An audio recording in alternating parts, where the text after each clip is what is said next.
সর্বশেষ আমরা লিখব ঔকার। খেয়াল করো, এ হচ্ছে ও, এটার থেকে এভাবে করে দিয়ে দেবে ঔকার।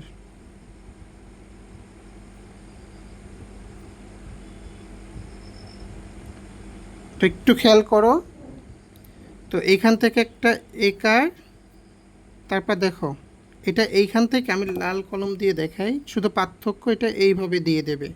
তো আমি আরেকবার দেখাচ্ছি, এটা এইখান থেকে এইভাবে, খেয়াল করো সবাই।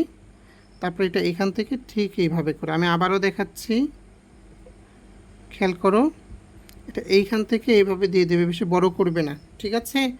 তো বর্ণের সাথে আমরা যুক্ত করি। আচ্ছা, এটা তো লাল কলম দিয়ে কালো কলম দিয়ে দেখিয়ে দিলাম, খেয়াল করো এটা এইখান থেকে ঠিক এইভাবে কৌকারে কৌ। আচ্ছা, লেখো সবাই, ঠিক আছে?